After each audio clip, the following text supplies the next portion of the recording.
Hello दोस्तों, मेरे YouTube channel में आपका स्वागत है। तो हम पढ़ रहे थे आंतरिक नियंत्रण। इससे पहले हम ऑडिट के कई चैप्टर्स कंप्लीट कर चुके हैं और इस चैनल पर आपको ऑडिट का कंप्लीट सिलेबस करवाया जा रहा है। तो प्लीज़ आप चैनल को लाइक एंड सब्सक्राइब कर लीजिए और इसके जो नोट्स है वो आपको मेरे टेलीग्राम चैनल पर मिल जाएंगे। तो हम पढ़ रहे थे आंतरिक नियंत्रण। ये आंतरिक नियंत्रण होता क्या है, इसे हम देखते हैं। देखो, कोई भी व्यवसाय होता है, व्यवसाय के अंदर बहुत सारे मौद्रिक लेन देन होते हैं। मौद्रिक लेन देन होते हैं, कई प्रशासनिक कार्य भी होते हैं, प्रशासनिक कार्य भी किए जाते हैं। ये सभी कार्य अच्छे तरह से किए जाए, इसके लिए ज़रूरी होता है कि प्रबंधकों के द्वारा इस पर नियंत्रण रखा जाए। तो यही नियंत्रण होता है आंतरिक नियंत्रण। देखो, आंतरिक नियंत्रण में मौद्रिक और प्रशासनिक दोनों तरह के नियंत्रण आते हैं।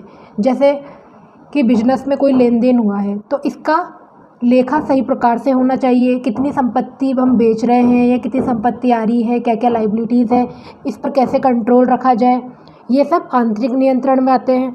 और व्यवसाय में जो भी मैनेजर्स है, शेयर होल्डर्स है, जो भी कर्मचारी है, उनके जो कार्य है इनके ऊपर भी कंट्रोल रखा जाए, ये होते हैं प्रशासनिक नियंत्रण। तो हम कह सकते हैं कि आंतरिक नियंत्रण में मौद्रिक और प्रशासनिक दोनों तरह के कंट्रोल आते हैं। आंतरिक नियंत्रण को हमने 2 पार्ट्स में डिवाइड करा था। एक तो होगा आंतरिक निरीक्षण और एक होगा आंतरिक अंकेक्षण। देखो, आंतरिक नियंत्रण का जो क्षेत्र है वो विस्तृत होता है और आंतरिक निरीक्षण और आंतरिक अंकेक्षण का क्षेत्र संकुचित होता है। आंतरिक नियंत्रण में मौद्रिक और प्रशासनिक दोनों तरह के कंट्रोल किए जाते हैं, दोनों तरह के कार्यों पर कंट्रोल किया जाता है। और आंतरिक निरीक्षण के अंदर केवल हम जो मौद्रिक कार्य होते हैं उन्हीं पर ही कंट्रोल करते हैं, ये बात आप ध्यान रखना। आंतरिक निरीक्षण का जो मूल उद्देश्य होता है वो होता है अशुद्धियाँ, छल कपटों को रोकना। और आंतरिक निरीक्षण आज हम पढ़ेंगे। तो आंतरिक निरीक्षण में होता है, इसमें क्या किया जाता है कि जो भी कर्मचारी होते हैं, जो भी कर्मचारी है, इनके कार्यों को इन्हें कार्य के अनुसार अलग अलग बांट दिया जाता है। जैसे कि माल है, माल कितना आ रहा है, कितना जा रहा है, ये एक कर्मचारी देखेगा। दैनिक क्रिया के अंदर क्या क्या खर्चा होता है वो एक कर्मचारी देखेगा।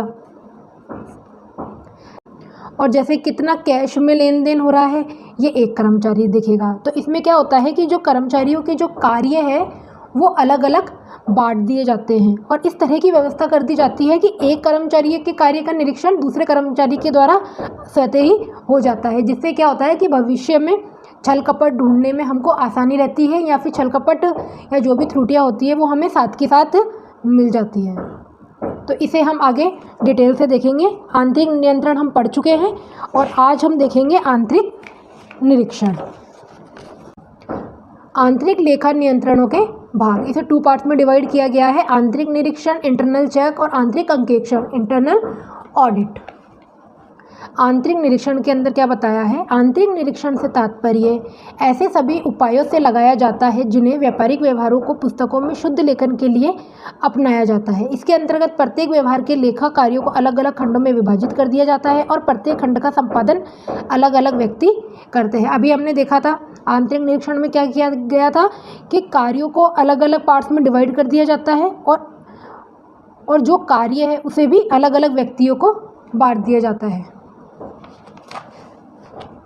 आंतरिक निरीक्षण व्यवसाय के कार्यों की ऐसी व्यवस्था है जिसके द्वारा कर्मचारियों में कार्य विभाजन इस प्रकार किया जाता है कि किसी व्यवहार के समस्त पहलुओं का लेखन एक व्यक्ति के पूर्ण अधिकार में न रहे और प्रत्येक कर्मचारी का कार्य अनिवार्यतः स्वतंत्र रूप से दूसरे कर्मचारियों द्वारा जांचा जा सके ताकि बिना दलबंदी के गबन न हो सके। देखो, व्यवसाय में क्या होता है, कई कर्मचारी क्या करते हैं, आपस में गुट बना लेते हैं और छल कपट, गबन या फ्रॉड करने की कोशिश करते हैं। लेकिन आंतरिक निरीक्षण में क्या करते हैं कि कार्यों को अलग अलग बांट दिया जाता है और जो अलग अलग कार्य है उसे अलग अलग व्यक्तियों को बांटा जाता है।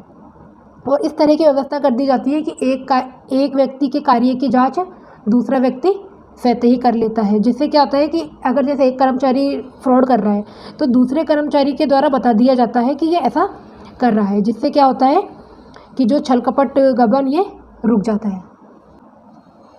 आंतरिक निरीक्षण के तत्व है कर्मचारियों में कार्य विभाजन कर दिया जाता है, अनिवार्य जांच, बिना दलबंदी के गबन का छिपे रहना असंभव, गलतियों की संभावना कम। देखो, अगर काम को हम अलग अलग व्यक्तियों में बांट देंगे तो एक व्यक्ति का फोकस केवल अपने ही काम पे रहेगा, जिससे गलतियां होने की संभावनाएं कम रहती है। इसकी कुछ परिभाषाएं हैं।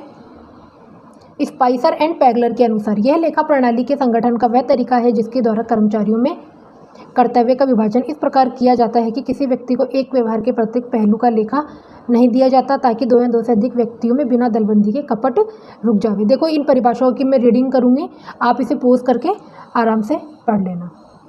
डी पॉला के अनुसार व्यवहारिक दृष्टिकोण से आंतरिक निरीक्षण एक निरंतर चलने वाला आंतरिक अंकेक्षण है। देखो, आंतरिक निरीक्षण क्या होता है?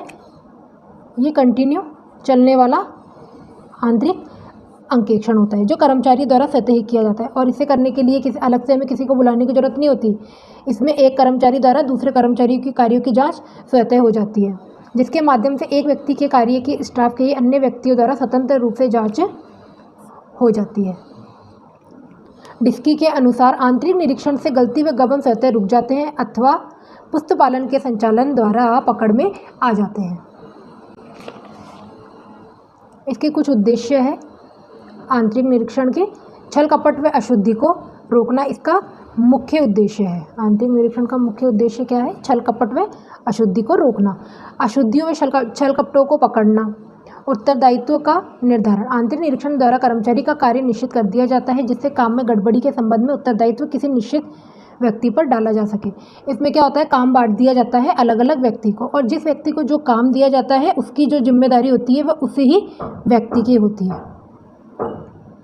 व्यावसायिक व्यवहारों का सही लेखा करना, अंतिम खातों का शीघ्र तैयार हो जाना। इसमें क्या, आंतरिक निरीक्षण में जो ऑडिट होती है वो साथ के साथ चलती रहती है, जिससे अंतिम खाते शीघ्र तैयार हो जाते हैं। अंकेक्षण का कार्य भी सरल हो जाता है। आंतरिक निरीक्षण इसलिए भी अपनाया जाता है कि अंकेक्षक को पूरा कार्य न करना पड़े और वह परीक्षण जांच के द्वारा अपना कार्य शीघ्र समाप्त करके अपनी रिपोर्ट दे देवे। देखो, इसमें अभी हमने पढ़ा था कि जो आंतरिक निरीक्षण है वह एक निरंतर चलने वाला आंतरिक अंकेक्षण होता है। ये कंटिन्यू चलता रहता है, कंटिन्यू ऑडिट होती रहती है, जिससे क्या होता है, जो लास्ट में जो ऑडिट की जाती है, अंकेक्षण किया जाता है, वो काम सरलता से हो जाता है। देखो, ये दो नोट है, ये आप ध्यान रखना। आंतरिक निरीक्षण एक स्वचालित प्रक्रिया नहीं है। यह मशीन के समान स्वचालित नहीं हो सकता क्योंकि इसमें मानव तत्व अधिक होता है। आंतरिक निरीक्षण में एक व्यक्ति के द्वारा दूसरे व्यक्ति के कार्य की जांच की जाती है, इसलिए हम कह सकते हैं कि इसमें मानव तत्व अधिक होता है। कुछ वर्षों में आंतरिक निरीक्षण का बाहरी विशेषज्ञों द्वारा पूर्ण पुनर्निरीक्षण कराया जाना चाहिए और उसमें आवश्यक सुधार किए जाने चाहिए। आंतरिक निरीक्षण के लाभ हानि,